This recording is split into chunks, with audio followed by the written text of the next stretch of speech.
Dans un village niché au creux de montagnes majestueuses, où les journées étaient bercées par le chant des oiseaux et le bruissement des feuilles, Malika et Karim formaient un couple emblématique.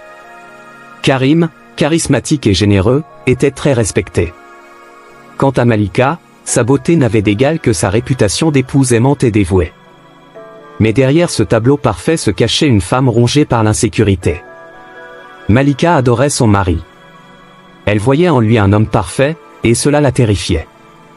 Dans son esprit, tout ce qu'il avait d'admirable pourrait attirer une autre femme, une rivale. Cette peur était enfouie en elle, silencieuse, jusqu'à l'arrivée de Yasmina. Un jour, Yasmina arriva dans le village. Orpheline et sans attache, elle cherchait à recommencer sa vie. Ses cheveux noirs comme l'ébène et son sourire timide firent d'elle une vision enchanteresse pour les habitants. Elle s'installa dans une petite maison près du marché et ouvrit un atelier de couture. Son talent pour la broderie fine et sa gentillesse naturelle attirèrent vite l'attention. Karim, qui se promenait souvent dans le village pour discuter avec les habitants, fit la rencontre de Yasmina par hasard. Impressionné par son travail, il lui commanda une tenue traditionnelle. Cette interaction innocente fut le début de la tragédie.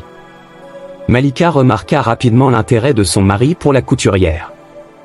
Lorsqu'elle le vit complimenter Yasmina en public, son cœur se serra. Elle tenta d'ignorer ce sentiment, mais les rumeurs du village commencèrent à alimenter ses craintes. Les femmes chuchotaient sur la beauté de Yasmina et sur la manière dont Karim semblait apprécier sa compagnie. Chaque mot parvint aux oreilles de Malika, aggravant son malaise. Karim, de son côté, était totalement inconscient de la jalousie de son épouse. Lorsqu'il évoquait Yasmina à la maison, c'était avec légèreté, admirant simplement son travail. Mais pour Malika, chaque mention du nom de Yasmina était une aiguille plantée dans son cœur. Au fil des semaines, Malika devint obsédée par Yasmina. Elle la suivait discrètement dans le marché, épiant ses gestes, guettant ses sourires.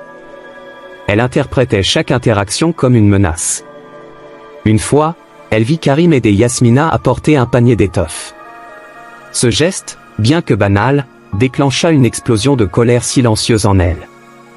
Malika cessa de dormir paisiblement. La nuit, elle imaginait son mari et Yasmina ensemble, souriant, partageant des moments qu'elle pensait lui être réservés. Elle ne pouvait plus se concentrer sur ses tâches quotidiennes. Son visage autrefois radieux commença à s'assombrir, et les habitants du village murmuraient qu'elle n'était plus la même. Un jour, Malika affronta Karim. Elle l'accusa d'avoir des sentiments pour Yasmina. Karim, choqué, nia avec véhémence. Il tenta de rassurer Malika, mais ses paroles tombèrent dans le vide. Pour elle, ces dénégations n'étaient qu'un écran de fumée. Leur mariage commença à se fissurer.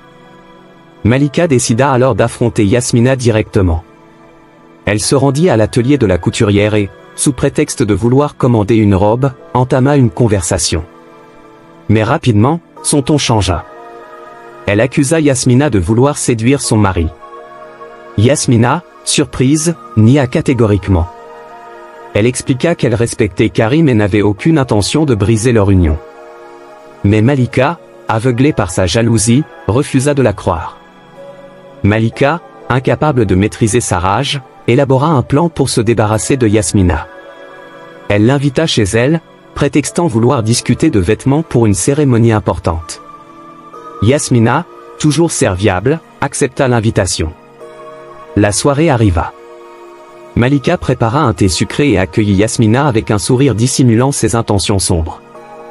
Les deux femmes s'assirent dans la grande cour de la maison, où la lune éclairait faiblement les lieux. La conversation commença sur des sujets anodins, mais bientôt, Malika aborda à nouveau le sujet de Karim.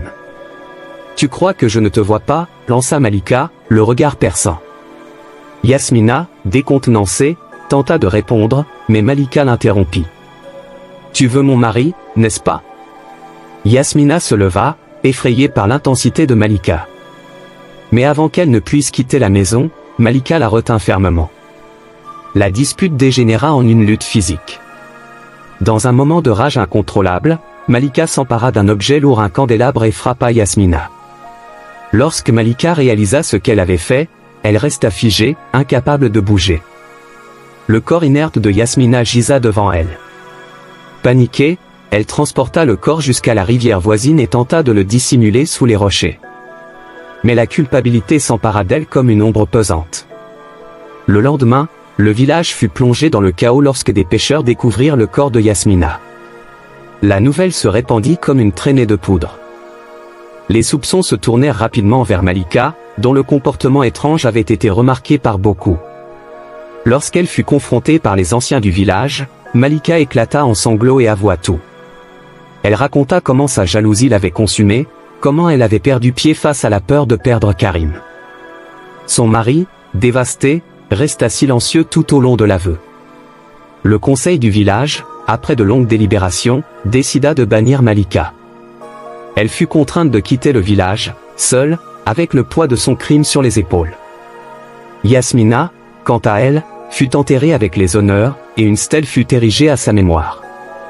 L'histoire de Malika devint une mise en garde pour les générations futures. Les anciens racontèrent son histoire, rappelant à tous les dangers de la jalousie et de l'obsession. Karim, marqué à jamais, consacra le reste de sa vie à des œuvres de charité, cherchant à expier la douleur causée par cette tragédie. Merci d'avoir suivi cette vidéo jusqu'à la fin. Si elle vous a plu, n'oubliez pas de liker, de vous abonner et d'activer la cloche pour ne rien manquer. Vos commentaires sont précieux, alors partagez vos pensées et vos idées, car ensemble, nous construisons une communauté riche et inspirante. À très bientôt pour une nouvelle vidéo, Inch'Allah.